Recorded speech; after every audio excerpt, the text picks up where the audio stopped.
know I'm probably not going to need this. I've got a big mouth. But sometimes I talk over the video, so that would be helpful. Asbury Park, New Jersey. I am thrilled to be here. Because, ladies and gentlemen, we are going to celebrate being wrestling fans. I didn't say wrestling fans. Did I say wrestling? I didn't say wrestling fans. I said wrestling fans. Down and dirty wrestling fans. This is one night where the faithful get together and we can just be really proud and have so many memories. And Asbury Park, New Jersey, I really wanted to do the show here. And the reason is, this is the first place, Convention Hall, it's the first place where I was ever brought to a live wrestling event. So it has so much meaning for me.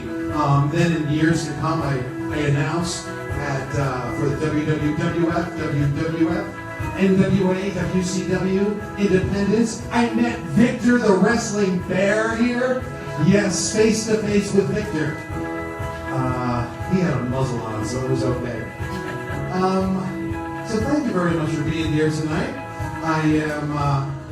I'm really honored that you guys showed up. I have friends from the teaching community. I have friends from the wrestling community. I have broadcasters here. I thank you so much.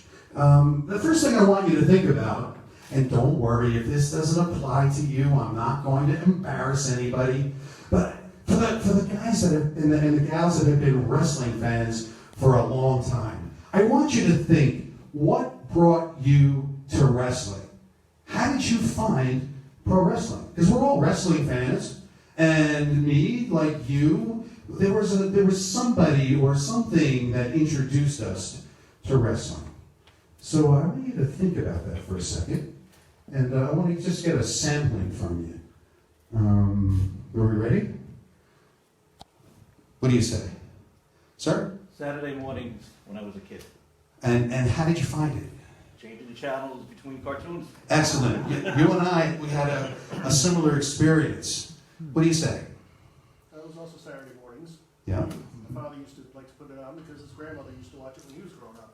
Okay. Okay. Family. Yes. Family too. My mother used to watch it because my grandfather showed her wrestling. He was friends with the Bruno. They lived in Pittsburgh. Oh, Bruno. Yeah. My hero too. Yep. Who else we have? You want to share? How you doing, Mike?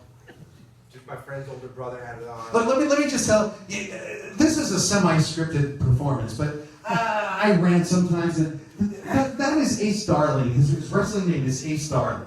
Let me just tell you, years ago, the guy comes up to me. I'm at a wrestling event, and he says, "How do I get into pro wrestling?"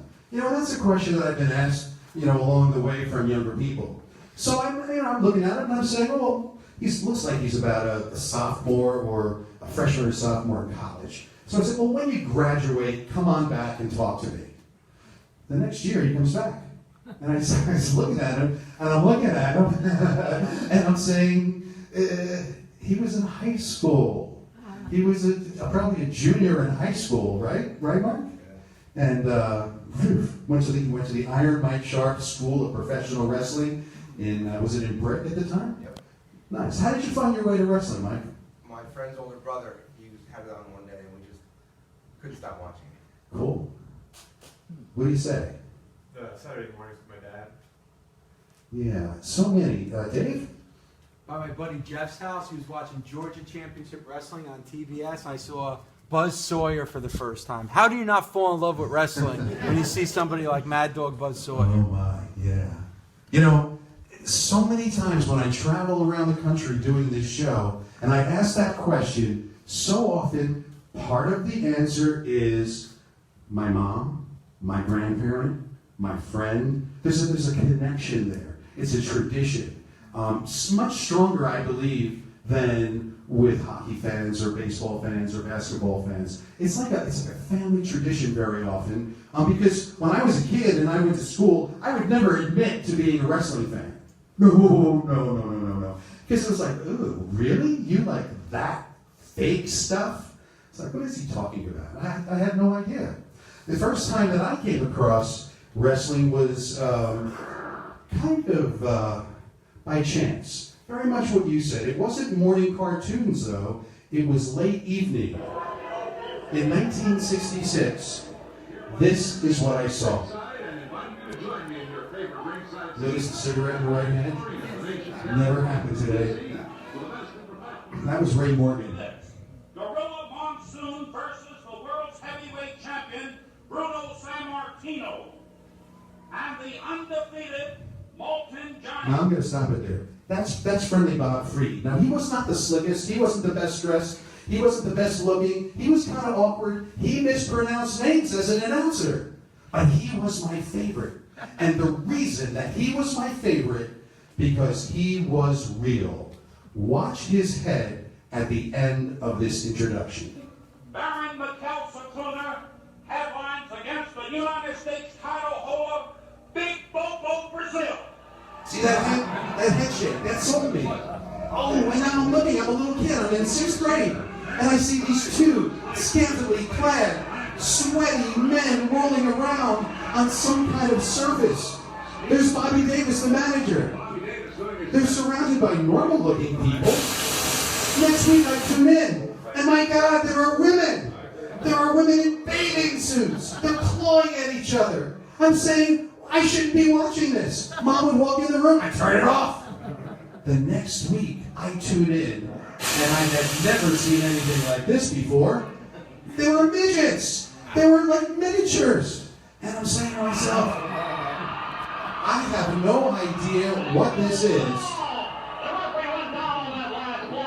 but I'm hooked.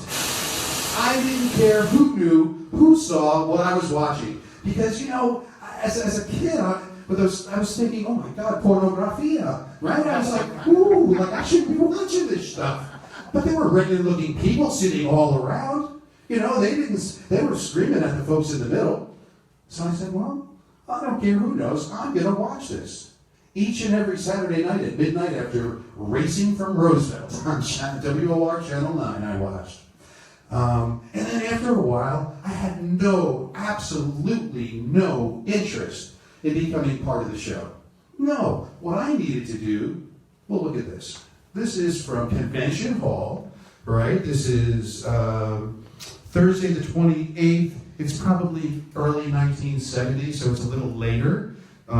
Look at, $4 and $6 were the ticket prices. When I was going, it was like $2 and $5, $3 and $4 for ringside. Couldn't afford that. I was in college. I was a senior in college by then, so I just decided I needed to find a way to get into the matches for free. Well, I couldn't wrestle, that's for damn sure. I don't need to explain that one to you. I never thought of being an announcer. Referees, they were always abused. I never wanted to, get yelled at and, scolded by the wrestlers. But I could write. And I was taking a journalism course. It was spring semester of my senior year in college after being brought to the matches for years by my parents. Of course, they wouldn't go in. They would just, drop me off. So I needed a way to get into it without paying. So I went into New York City because I had taken a look at a magazine and I saw that the editorial offices were in New York. So I went and I talked myself into a press pass. Well, this was great. I got in every time I wanted to go for free. And one night I'm sitting at the ringside table. There was no announcer. Willie Gilzenberg. I don't know how many of you were old enough to remember Willie Gilzenberg. He was the president of the Worldwide Wrestling Federation. He was like the Jack Tunney in the 80s. Willie was in the 60s and in the 70s. He was doing the announcing. And it was slow and boring and so I just was sitting at the ringside table because I had my press pass. So I said to him,